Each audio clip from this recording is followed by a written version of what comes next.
Holy crap, guys. So I was just looking on here to talk about the whole Pokimane siding with Hasan Piker and throwing her staff under the bus until this QTCinderella clip surfaced and she fully admits that Hasan was lying here. Check this out. So, what I had to say, I'm in his house, I looked at the collar is taped off. The collar's taped off! Oh, is it now? Where I think there would be prongs. Yeah. Oh. There's no zap, there's only a vibrate function. Yeah. Here's the funny thing. She was gonna try and cover Hasan. I'm very confident. She was gonna try and cover for him. And unfortunately, she doesn't know how a shock collar works. So she described what she saw. And Hasan now is gonna have to eat it. That's absolutely wild. So I would agree to that. If what? Oh, they cut that off. I would agree to that if. Oh, that's so bad. Oh, we gotta read the comments on this. This is great. These people suck at lying and gaslighting when they know they are spewing absolute BS. Yeah, look, why is she holding this? I don't get it. Anyway. Well, that's fine and dandy as long as Kai is unable to move for 8 hours a day and screams into his computer. Yeah, exactly. So, she's like, oh, it should only vibrate. No. That's not how it works. Electricity's still going to come from those. It's just not going to make proper connection with the neck because it's going to be, the fur's going to be pushing it off, right? So it can't vibrate. The dog wouldn't feel it at all then, unless it made contact and shocked. Like, that is so utterly ridiculous. Yeah, it's just taped over. Yeah, it was definitely taped over. So we now absolutely have definite proof that that collar was completely taped up and covered up by Hasan. That's wild. Absolutely wild, you know? Y'all just praying you don't gotta ban Hasan. Instance of dog abuse, denial shock collar, more instances of abuse at the same dog. Yeah, I mean, the thing about it is, let's just put it this way. It's abuse. If I were to be yelling over at my good boy over here, which, guys, you should check out my shorts. I uploaded 2 videos to show how, to teach Hasan how to properly train his dog. You know, just for some good, good measure. I may show him here. Why not? Depends if we have enough time. But the thing about it is to yell at your dog to say to sit down for 8 hours, that's abuse. Sorry, you're not going to let your dog up to walk around? My dog gets to walk around the house anytime he wants. Anytime he wants. This is ridiculous. Like, if I had an issue with the dog chewing stuff up or peeing and pooping on the floor, guess what I would do? I would train him. It's pretty easy. And I could show you guys how easy positive training is. Because that's what you're really supposed to do. Positive reinforcement training. If the dog doesn't take to positive reinforcement, it's usually because they are a food-obsessed dog, or because, they'll just eat the food and they won't pay attention to what you're telling them, or they're very aggressive. Usually it's one of those two.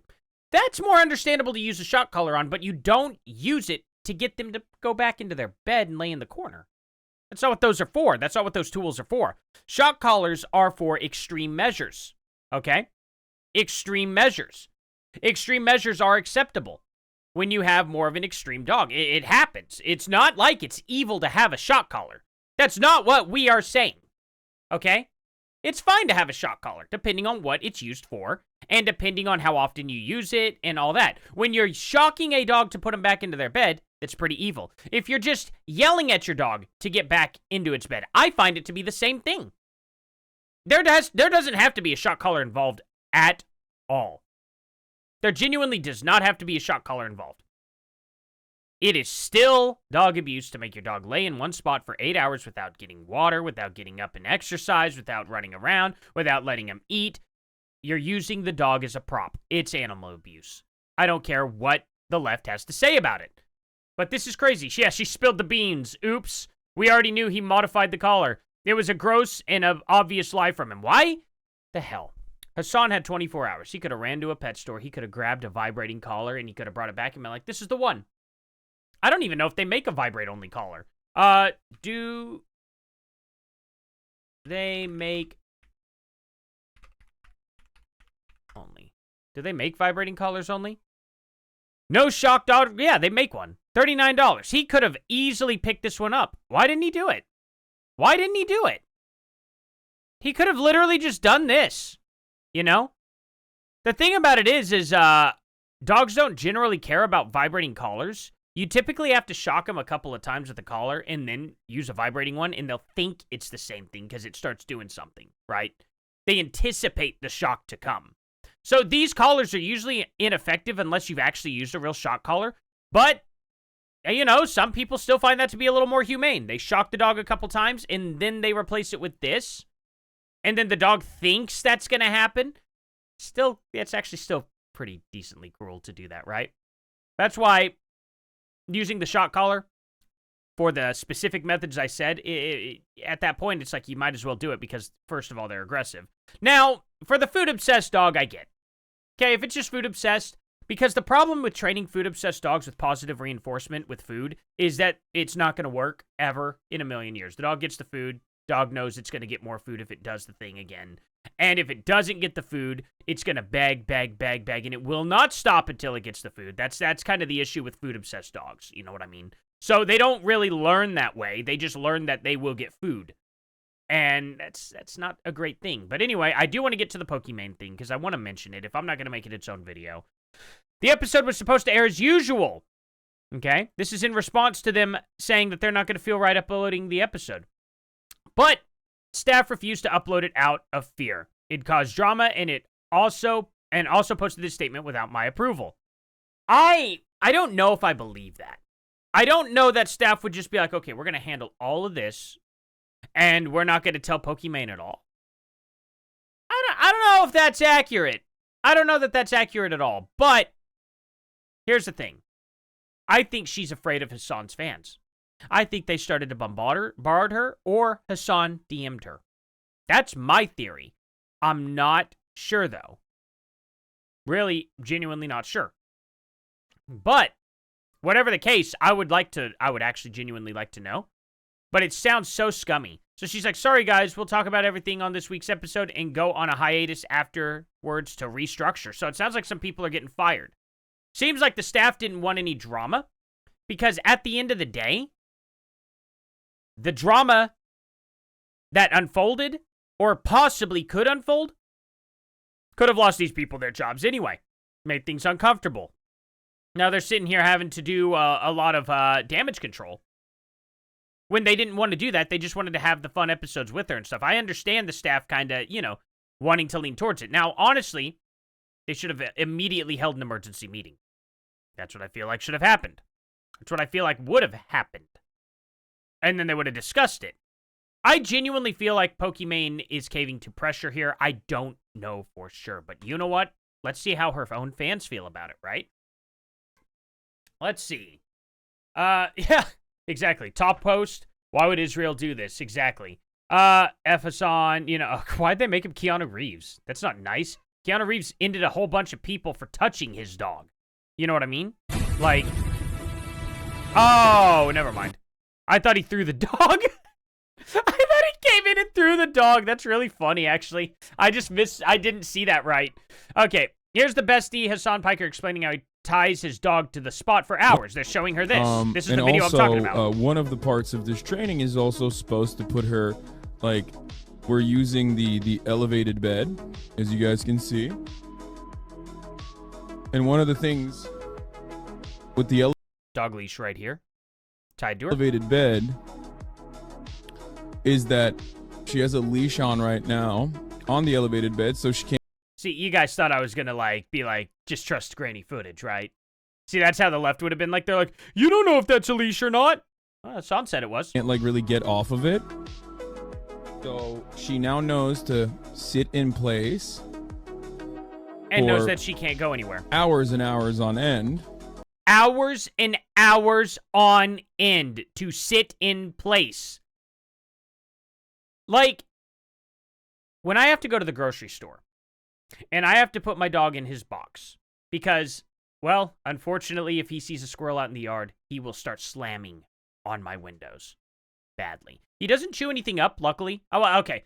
So there are instances where he'll chew stuff up. If I have the water hose on outside and I'm like spraying the kids or something, they like to run around. What game did they call it?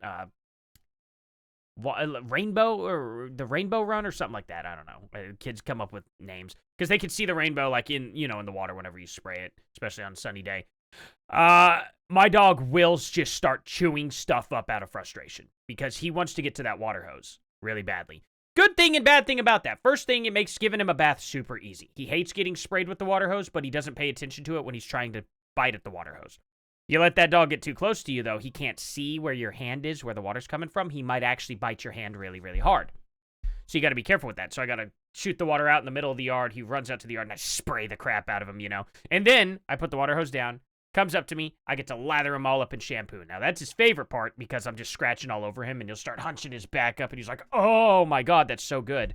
Doesn't realize all that soap's all over him. Then I spray out into the yard. He runs out into the yard, and I just spray him until he's completely clean. It's amazing. You got to be careful because if he runs up to you, you got to make sure to get that water hose up and arced out of there, or he will try to bite you. Because, like I said, he doesn't see what's on the other side of that water. He's face level with that water, so it can be dangerous. But it does make giving him a bath really, really nice. But if he can't do that, and he can see through the windows, really bad because he'll start slamming up against the windows, and he'll start chewing on stuff then. Doesn't slam up against the windows as much, though, when I tell him to get down. Because he can see me, and he knows he ain't supposed to do that. So he sneaks stuff off into our other room, and he'll just start munching on it. Pillows, usually. He really goes for the pillows. So that's when I need to put him in his box. Going to the grocery store, it's iffy. I don't know if he will or not. And so I just haven't really risked it. But I feel guilty when he's in his box for about an hour. It's not a great feeling per se. I always think, and you guys can ask my wife, it drives her nuts. I'm like, hey, we probably need to get going soon because we need to let that dog out. She's like, he can wait 30 minutes. You know, we're here at a family event or something too, you know, like, or at a birthday party or something. He can wait a little longer, and I'm, you know, a little bit like, gotta get this dog. Yeah, I'm not even kidding. My wife actually views it as a problem. She's like, he's fine. He doesn't get put up there often. He can handle it.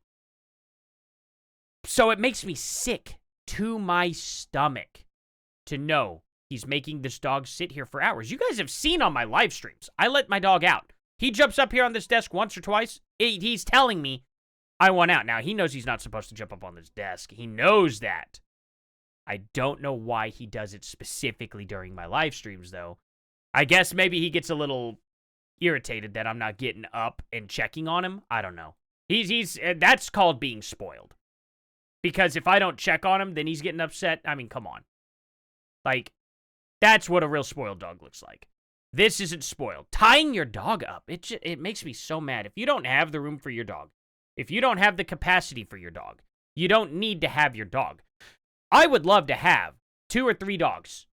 I can't in my neighborhood. I cannot have 2 or 3 dogs. I know my limits. I don't go and buy more because I understand I can't. I'm allowed to have one. I have one. That's just the way it is now. Now, once we hopefully move out to the country before too long, it's going to be open season. I'm going to have me 3 German Shepherds. It's going to be great. Anyway, that's all that being said, it's so frustrating. It's so absolutely frustrating. So everyone, you know, siding with an animal abuser. Get back to your strip or I'll shock you. Kaya, when she wants to stretch her legs and laying in the same spot for 8 hours. Yeah. Throwing your staff under the bus instead of disavowing animal abuse is definitely something I'd expect from you. Are there any positive comments? Let's see. I'll just randomly go here. Please make sure your hiatus is permanent. The internet would be better without you in it. What a shock. You have no moral backbone. Narrator. There is no staff. There's no staff. Pokey has known Hasan to be a horrible POS for years. However, she doesn't want to pee off her lib simps, so she is pushing the blame to imaginary people. I think there is staff, though. I think there is. I have no reason to not believe her. If she is lying about that, that's crazy. People, if you guys, let me know if you think she has staff or if she does have staff down in the comment section below. Let's not do opinions. If anybody actually knows for a fact if she does or doesn't, please just let me know. Please like, subscribe, and share, guys. That would definitely help a lot. And also, don't remember, Pokimane was, if you're a broke boy, just say so. You all remember that, right? She was demanding super chats, or whatever they call it in Twitchverse. The equivalent of a super chat. And she's like, well, if you can't afford to super chat, go away, you know? You're just a broke boy, just say so. Just unbelievably stupid. This person didn't get the reference, you know. Because you're a broke because you're a broke boy. Shaking my head. How could you worry about this post when there's a jet? It's just so great. It's these people embarrass themselves so often. Just crazy. Ethan Klein, have you tried using shot callers on your crew? Oh my god, I didn't even see that. Ethan Klein comes in for the win. Oh, this is a parody. Never mind. Oh, that's man. This person thought it was the real Ethan Klein though. You literally get off on every chance you have to Hassan's name. Every chance to have Hassan's name in your mouth. You're such a cancellation. I didn't realize it's not even Ethan Klein himself. I'm siding with animal abuser. Hey, dumb F, this isn't Ethan's account. It's so amazing. I love the internet. I sometimes I really love the internet, guys. Anyway, thank you all for watching.